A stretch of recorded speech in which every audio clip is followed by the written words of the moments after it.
Founder company बनाता है, board उसे ले लेता है। विजन उसका होता है, रिस्क उसका होता है, स्लीपलेस नाइट्स उसकी होती है। पर जब कंपनी बड़ी हो जाती है तब कंट्रोल धीरे धीरे किसी और के पास चला जाता है। और सवाल ये है, इंडिया में ये पैटर्न बार बार क्यों रिपीट होता है? इंडियन स्टार्टअप्स का इकोसिस्टम में एक साइलेंट पैटर्न है।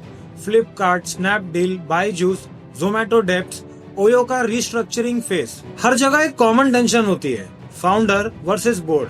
और लोग कहते हैं बोर्ड तो सपोर्ट कर रहा था, लेकिन सपोर्ट और कंट्रोल अलग चीज होती है। फाउंडर जब कंपनी स्टार्ट करता है 100% कंट्रोल उसके पास होता है। फिर फंडिंग आती है, series A, series B, series C.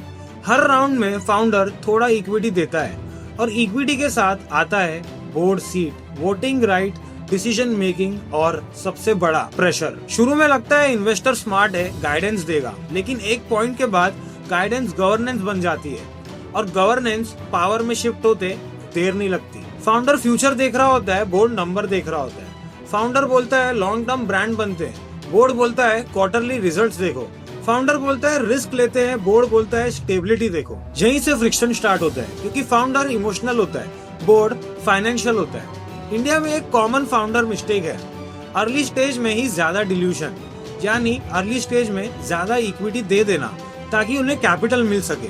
Short term growth के लिए aggressive funding, high valuation chase करना, और जब बर्न रेट बढ़ जाता है फाउंडर बोर्ड पर डिपेंडेंट हो जाता है। और जहां डिपेंडेंसी आई वहां इंडिपेंडेंसी गई। जब फाउंडर एग्जिट करता है तब भी कंपनी टेक्निकली चलती रहती है। सिस्टम होते हैं, प्रोसेस होते हैं, नए सीईओ आते हैं। फाउंडर का लव इरैशनल होता है, बोर्ड का इंटरेस्ट रैशनल होता है, और कंपनी सिर्फ रैशनल लॉजिक से ग्रेट नहीं बनती। हर बार बोर्ड गलत होता है क्या? तो मेरा जवाब है नहीं।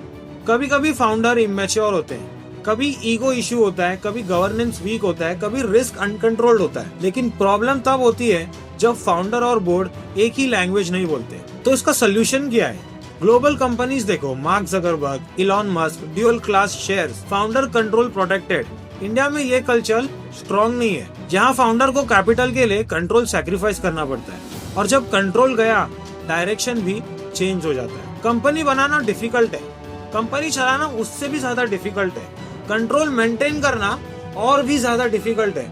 मगर फाउंडर प्रोडक्ट बनाता है, बोर्ड स्ट्रक्चर बनाता है। लेकिन जब स्ट्रक्चर प्रोडक्ट को ओवर पावर कर देता है तब सोल धीरे धीरे डिसॉल्व हो जाता है, और फिर कंपनी सरवाइव करती है पर डोमिनेंट नहीं रहती। सवाल सिंपल है, फाउंडर को पावर मिलनी चाहिए या अकाउंटेबिलिटी के लिए बोर्ड स्ट्रॉन्ग होना चाहिए? कमेंट में बताओ, विजन इंपॉर्टेंट है या कंट्रोल? अगर आप ये वीडियो को अभी तक देख रहे हैं, इसका मतलब आपको ये वीडियो पसंद आ रही है, तो हमें लाइक करके बताएं। और हाँ, सब्सक्राइब करना ना भूलें, क्योंकि अधिकतर व्यूअर हमें सब्सक्राइब ही नहीं करते। मैं हूँ अनमोल शर्मा, अब हम मिलते हैं अगले किसी एपिसोड में किसी नई कहानी के साथ।